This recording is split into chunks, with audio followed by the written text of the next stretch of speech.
ચાલો મિત્રો, જય માતાજી બધાને। તો તમારું બધાનું સ્વાગત છે મારી યુટ્યુબ ચેનલની અંદર। તો આજે આપણે બનાવવાના છે ભરેલા મરચાં। તો અહીંયા 5 થી 6 નંગ મરચાંના લઈ લીધા છે અને આપણે એને કટિંગ કરવાનું ચાલુ કરીશું। તો મરચાં ભરવાના છે આપણે, એટલે પહેલાં ઊભા ચીરા કરીશું।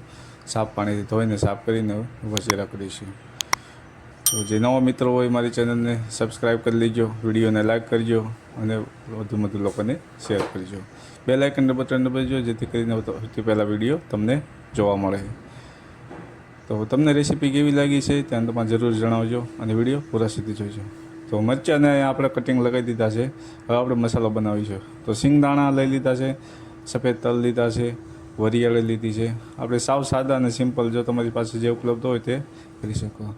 ત્યારબાદ એ બધાને આપણે ગરમ કરીને સારી રીતે શેકી લઈશું। શેકા જાય એટલે આપણે એક બાઉલમાં અલગ કાઢી લઈશું। તો સિંગદાણા શેકાઈ ગયા છે। હવે આપણે મિક્સર જારમાં કાઢી લીધા છે સિંગદાણા, તલ, વરિયાળી અને ઉપરથી નાખીશું આપણે ઝીણી સેવ। સેવ ન હોય તો ગાંઠિયા અથવા ચવાણું કોઈ પણ વસ્તુ તમે નાખી શકો છો। શેણાનો લોટ પણ નાખી શકો છો, શેકીને નાખવો શેણાનો લોટ। ત્યારબાદ એમાં મીઠું, ધાણા જીરું પાવડર, લાલ મરચું પાવડર, થોડોક ગરમ મસાલો, કોથમીરના પાંદડા અને તેલ બધું નાખીને સારી રીતે આપણે મિક્સ કરી લઈશું। તો બધું મિક્સ થઈ જાય ત્યાં સુધી એને હલાવવું। ત્યારબાદ આમાં તમારે મીઠું, સંચો એવું કંઈ નાખવું તો પણ નાખી શકો છો। તો બધો મસાલો મિક્સ થઈ જાય એટલે મરચાંને જે કટિંગ કર્યા છે આપણે એમાં સારી રીતે દબીને ભરી લઈશું, જેથી કરીને મસાલો બધો સારી રીતે અંદર ભરાઈ જાય। તો આપણે જોઈ શકો છો મસ્ત મજાના ભરેલા મરચાં બનાવવાના છે। એક બાદ એક આપણે બધા મરચાં અંદર ભરીશું। તો તમને વિડીયો કેવો લાગે છે એ જરૂરથી કહેજો। મારી ચેનલને લાઈક કરજો, સબસ્ક્રાઈબ કરજો અને વધુ લોકોને શેર કરજો। વિડીયો અંત સુધી જોઈજો જેથી કરીને તમને બધી ખબર પડી જાય। તો ભરેલા મરચાં બનાવવા બહુ ઇઝી છે। આમાં તમે બીજા મસાલા પણ એડ કરી શકો છો જે તમારે જરૂરી હોય, ઘરમાં હોય તે।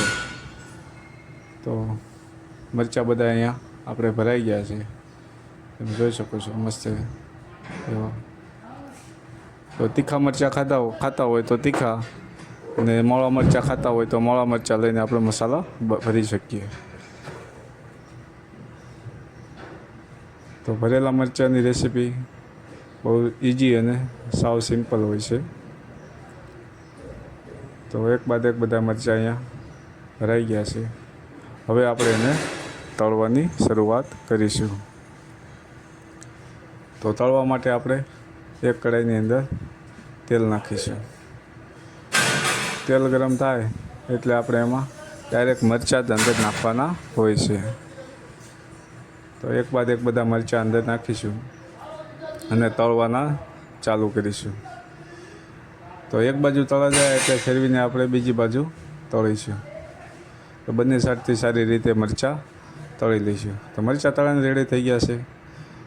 તો બહુ ટેસ્ટી અને મજેદાર હોય છે। તો તમને રેસીપી કેવી લાગી તો જરૂરથી જણાવજો। વિડીયોને લાઈક કરજો, શેર કરજો અને સબસ્ક્રાઈબ કરજો। મારી ચેનલની અંદર આવા નવા વિડીયો અવારનવાર આવતા રહે છે, તો તેને જોવા માટે તમે જરૂરથી સબસ્ક્રાઈબ કરી લેજો। રોજ નવી રેસીપી આવે છે, ક્યારેક એક દિવસે, ક્યારેક 2 દિવસે। તો મરચાં ઓલરેડી રેડી તૈયાર થઈ ગયા છે। તમે એને રોટલી સાથે ખાઈ શકો છો અથવા સંભારવા તરીકે ખાઈ શકો છો, ટિફિનમાં પણ લઈ જઈ શકો છો। તો ભરેલા મરચાં એક મસ્ત મજાની રેસીપી છે જેને બહુ મજા આવે ખાવાની। સાદા મરચાં ખાવા કરતાં ભરેલા મરચાં ખાવા બહુ મજા આવે છે। તો તમે પણ એવી રીતે ભરીને મરચાં બનાવજો એટલે જરૂર મજા આવશે। થેન્ક યુ, જય